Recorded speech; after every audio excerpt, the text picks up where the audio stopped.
the time, but they're questions that come up, and they're questions that seemingly have a shaykhis. In other words, they're relevant to everybody sooner or later. This year or next year, they'll become relevant to you. So we'll just start from the beginning. I'll go through various questions. I'll try to do it in the order of going from Mechiras Chametz through the Seder, but we might not keep them in order. The first question that everybody has, and it always comes up every year, is that you're traveling from one place to the other. Where do you do Mechiras Chametz? Where do you sell the Chametz? Now, the question of if you're traveling from let's say California to New York, you're traveling east, that's not such a big question, because if you travel, Pesach is going to start for you before it starts in California. So you sell your chametz. So according to everybody, you would sell your chametz in, let's say, the time that it will be for you in New York. That means if you're in California, whether or not you sell it to that Rav, you have to make sure that Rav is going to sell the chametz earlier. In other words, you can't sell your chametz in California unless the Rav that you're selling it to has an earlier time that he's going to sell it. He's going to sell your chametz, because it becomes, once it hits the 5th hour, the chametz is not yours. You're not allowed to have chametz, and it's too late to sell chametz. And if the guy in California has another 3 hours to sell the chametz, if he didn't do it yet, you're up the creek and you have chametz that wasn't sold, which is a problem. So according to everybody, if you're traveling from, let's say, California to New York, or from New York to Eretz Yisrael, you would sell it over there, or if the Rav has, sometimes they have an earlier, they sell it twice to the non-Jew, so that's also good. What the real question is, when it's going the other way. You live, let's say, in New York, and you're going to California, or you live in Eretz Yisrael and you're coming to New York. Now, I'll tell you over here there's already differences of opinion. There's what we hold, what the Alter Rebbe holds, and many others, and then there's others that do it differently, and therefore, just so you should be aware. So the issue is like this: you, let's say, live in Eretz Yisrael and you're coming to visit New York for Pesach. So now Pesach in Eretz Yisrael starts earlier than New York. So your chametz is in a place it's already Pesach. It's already hit the time for Pesach. But where you are, it's not Pesach yet. So the question is it an issue that my chametz is in a place that it's already Pesach, and I'm in a place that it's not Pesach for me yet?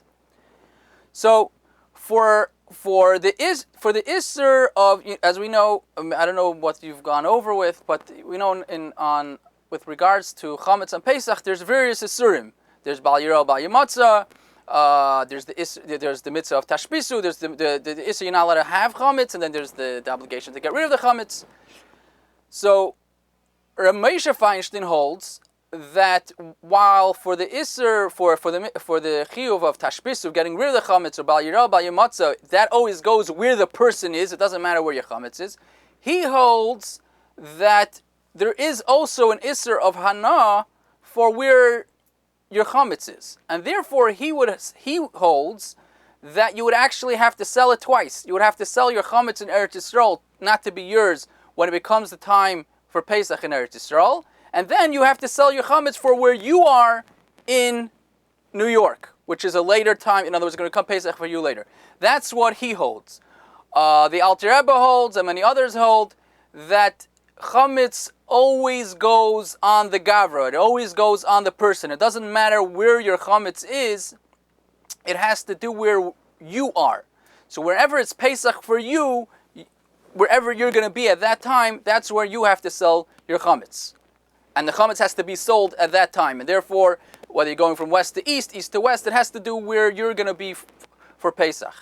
Incidentally, everybody always asks, what happens in the end of Pesach? Or let's say I'm traveling back in the middle of Pesach. So the answer is that you only, the Rav is your agent. You're not selling your chametz to the Rav. The Rebbe used to sell it to the Rav, and then the Rav would sell it to someone else, but most Rabbanim would not want to buy your chametz just in case something goes wrong. They don't want to be owning your chametz. So most of them, they're your agent. They're your agent for the transaction. Now, just like when you buy something, I can't acquire something if I don't want it. You're selling me something, but if I don't buy it, it doesn't become mine. So even though the Rav acquired it back, so to speak, but as long as you made up from beforehand that you're not getting it back, so it's not going to become yours. So therefore, at the end of Pesach, even though, let's say, your chametz was sold in a place that it's no more Pesach there, but you're in a place that is still Pesach for you, that would not be an issue. This would be relevant in a place, let's say, you're going from California to New York, and the rabbi in California sells the chametz, let's say, twice, once and earlier for anyone who's traveling away. Let's say he'll do it Thursday night for whoever's traveling away, and then Friday morning this year. So, but he may acquire them all back at the same time because you personally aren't getting back your chametz. That's about traveling with regards to mecheres chametz, to traveling. Obviously, conceivably, there could be many details, but that's more or less the general rules of how it has to be. A question that usually comes up every year, one or two people ask on Ask the Rabbi, if you have an apartment, you're renting an apartment, and they actually also ask concerning alcohol.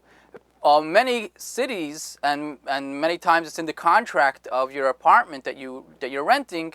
You're not allowed to sublet your apartment. So people ask. We know that there's a general rule, dina de malchus dina, the law of the land is the law. So wouldn't this prevent somebody who rents to sell my apartment, or even if you're selling a part of the apartment, whatever it is, to rent it to someone else, to the non-Jew? And the same thing, because people asked, this was just a question 2 days ago, alcohol. We know that many states have laws about selling alcohol. So how am I allowed to sell my chametz? Even there's people who are careful not to sell, there's different opinions of that, but I'm not going to get into that, about selling 100% chametz, but they do sell mashka, that's chametz. How could you sell it? It's against the law, and dina de malchus dina. And here you're actually making the whole transaction is supposed to be a legal transaction. So the bottom line is, without getting too much into it, it's not an issue. First of all, with regards to they recognize nobody's actually going to live nobody's living in the apartment, and that's usually what the subletting the issue is about, somebody living in there. And also, this is even though we're trying to make it a fully legal transaction, but it also has a religious component to it. And even if it doesn't get these details, since they're generally not enforced, and people don't really, when they made these laws, this is not what they had in mind about the person selling the alcohol and chametz. That's not what they were trying to prevent, and that's not what they had in mind. And that's not really what the law is. It's not an issue. Furthermore, dina de malchus dina is usually only for laws that are enforced. If they don't enforce a law, it's not. While you may be going against the law, it's not necessarily under the rubric of being over dina de malchus dina. For example, if a state has a law against jaywalking, but they don't enforce it, a number of years ago, when I used to live in actually I think I already moved then, but in New York, so there's a law on the books for many years. They not let a jaywalk, but they never enforced it. There was one time, I think it was Mayor Bloomberg. He tried to enforce it, and there was a whole outcry, and they stopped it. They gave one person a ticket, and there was a whole outcry, and they stopped it. So a law like that, even though it's on the books, it's not dina de malchus dina. In other words, dina de malchus dina doesn't apply, and therefore, seemingly, it wouldn't apply to these things also, like selling alcohol. While we're still on the topic of selling chametz, I think we have maybe a couple more questions on selling chametz. I just saw an interesting question. Somebody asked, somebody was in charge of a tzedakah fund, someone who distributes food to poor people. Now, it's not his food. He's just the administrator of it. And he usually sells it, which that's the halacha. If somebody's in charge of a shul, so the question is the shul doesn't belong necessarily to any one individual, but the person who's either the rav of the shul or the gabbai, or whatever, in other words, someone who's in charge of the shul, they're the one. Usually, is the one who has to deal with the money matters, but sometimes it's someone else. They're the ones who are supposed to sell the chametz. So this person was in charge of a tzedakah that used to give out food, and he normally would sell it. That year, he forgot to sell the chametz from under this tzedakah. So he had a question. A, what's the story with the chametz? Do I have to get rid of it? And B, am I responsible, since I was negligent, I forgot to sell it, so do I have to reimburse all the food that was lost from the tzedakah? And this is lots of, in other words, this was a whole warehouse of food that was lost. So it would be thousands of dollars that he would have to pay out of his own pocket, plus it's a chametz shavar of Pesach. So I saw, this is Riviyat, and he has a new book that came out. If this question comes up, you should ask your own Rav. I don't know. You see they're asking questions? Oh, you see? I didn't have. Oh, sorry. I see how far back you missed. Oh, I'm missing the question. Sorry. Okay, just that question. Okay, I'll finish this and I'll get back to that question. Okay, I see where it is. Okay, I see the question and I'll get to it in a second. So just to finish this question that I'm saying, so he answered that someone who's an administrator of a tzedakah fund, he has the din of a gizbar. It's not his chametz. He doesn't own it. He's the administrator. He's the gizbar, but he doesn't have a chrayis on it. So A, it's not his chametz. B, it wasn't the poor people's chametz either, because he didn't give it to them either.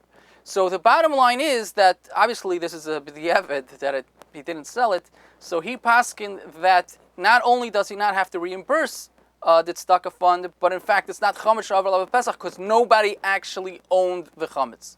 I would recommend if you ever have this situation, you should call her up. But that was just an interesting answer that I saw. Whether you have to sell your chametz in your car separate from your home, you have to list in other words, when you're listing the things that you're selling, you have to list your car, where your car is going to be, license plate, and so on. Yeah, it has to be. Your car is not your house.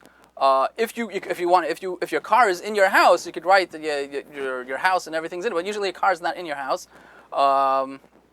Yes, so you have to. Usually, the car is a separate entity, and you have to list. You do have to sell your car separate from your house, which is just an extra couple of words on the contract. Another question that comes up. This actually comes up because we have on Chabad.org, so we also have an option. Although it's the ideal is to do it in person, not to sell the chametz online, to make the kinyan in person. But it does work online, and there's many people that if we wouldn't have it online, they would not sell the chametz. There's people that live. You would be surprised where people live. There's Jews all over the world, even countries that you wouldn't even think there's Jews there. There's still Jews in Yemen. There's still Jews in Iran. I mean, Iran, everybody knows. Indonesia, all these countries. There's middle of Africa, and they don't have who to sell the chametz to, so we sell it online. So when you sell it online, so we have the whole contract that the person's signing, and then he has to write whatever he wants to sell. Is again. Preferably you sell it in person for various reasons, this is not the place, but it does work online. So we always in our shtar over there. So the shtar is based on the Alter Rebbe's shtar, and over there it says that we're selling the actual utensils. We're actually selling the kelim of chametz, and this is just to let people know. People get riled up every year about it. That whatever you're gonna have to. How could you do that? You're going to have to tevel your kelim after Pesach, because we know if it belongs to a non-Jew, you have to tevel the utensils, and many people hold that you don't sell because of this reason, that you don't actually sell the kelim of chametz. You're only selling the chametz that's on the kelim, only the chametz that's on the utensils, because if there's no actual chametz be'ein, you don't actually see chametz there, you're not actually required to sell it. You have to lock away your pots. But your minadin, you're not actually required to sell pots that were used for chametz, but there's no actual, they're clean, 100% clean pots. You don't have to actually minadin sell the pots. However, the Alter Rebbe holds that you do sell the pots. You do sell the pots, but they're not required. You do not have to tevel the pots. And actually, the truth is that even these people who get riled up about that we include in the shtar, the Alter Rebbe, about selling the actual pots, it's not only the Alter Rebbe, the Ben Ish Chai also holds like that. The truth is, most poskim hold that even those that hold that you don't sell the actual pot, based on the Chassam Sofer and the Rabbi Yehuda, but all of them hold that that if you actually did it, you wouldn't have to be tevel it. The Rebbe has a whole sikha about. The Rebbe explains, it's printed in Shar Halacha Minik, explaining why, according to Alter Rebbe, we sell the pot and you don't have to tevel the pot. However, the reason is because it's usually never going to be used, and it's not going to be actually used on Pesach. So it's a miyuta de miyuta. There is a possibility, but as we know, there is a possibility. Obviously, if he wants to use it, he could come and use it. If you sold it, he could come and use it. But it's a miyuta de miyuta. It's a really very minute chance that it would happen, and you're still seeing. So therefore, we don't have to be chayshish that you would actually have to be tevel. But just while on the topic, I did have a question. Somebody asked. He's a roommate. He has a non-Jewish roommate, and he had I think it was a coffee maker or a grinder. He wanted to know if he could let, he wants to, he'll just sell his chametz to his roommate, and he was going to be away for Pesach, and and the guy might want to use his stuff. So in that case, according to everybody, you would have to tevel his stuff after Pesach. Another question. I think this is the last question about selling chametz. Then we'll move on. There's a question whether somebody who does. Is there a thing to try to get somebody who doesn't actually keep Pesach to sell chametz? And the Rebbe was very much for it. Rabbi Feinstein was also very much for it. There's others that write a whole thing that what's the point? But the truth is, there is a very big point. First of all, at least, fine, he's eating chametz, but at least whatever he owns, he's not owning chametz. So he ate this chametz, so for whatever he ate is chametz, that's one problem. But if we could minimize the problems. Also, the chametz afterwards won't be chametz over Lava Pesach, and first of all, if it's a store, people will be able to buy it, and he himself won't be over and having chametz over Lava Pesach. Another question, this sometimes happens, it could happen. I know somebody, it happened to that they got a delivery of Shalach Manis on Pesach. What happens if you get a delivery of Chametz on Pesach? It came on Pesach. So what are you supposed to do? You're supposed to make it clear that you're not accepting, you don't want to accept the package. If the guy could take it back to the place, better. If he can't take it back, so he puts it down, the delivery guy, let him put it down outside your house. You can't accept it. The second you accept it, it becomes, first of all, you're owning chametz, and second of all, after Pesach is over, it's chametz shavar of Pesach, and you can't have any hana from it. You got to get rid of it. That's. I think we're finished with covering the chametz part, the selling the chametz part, and owning chametz, and so on. Now we're going to move a little bit to the actual seder. There's another question that comes up, especially by shluchim. If you can you invite a non-Jew for the seder? Now, there's a very big myth about this question. It's a very big myth. People think that you can't. It has nothing to do with Pesach. There's nothing special about Pesach. It's about Yom Tif. In Yom Tif, you're not supposed to make special. We're scared that you're going to cook specially for somebody, so you can't invite. If he comes, he's allowed to participate. The issue is that we're scared that you're going to cook for them extra, which you can't do on the actual day of Yom Tif. So therefore, if he shows up, you're allowed to serve him. Everything is fine if he shows up. So if he knows that he could just show up without being invited, that's actually the best way. You can't actually invite him because you're preparing for him. But if you made a big batch, you're just giving out food, that's fine. This year at Shabbos, it's not an issue.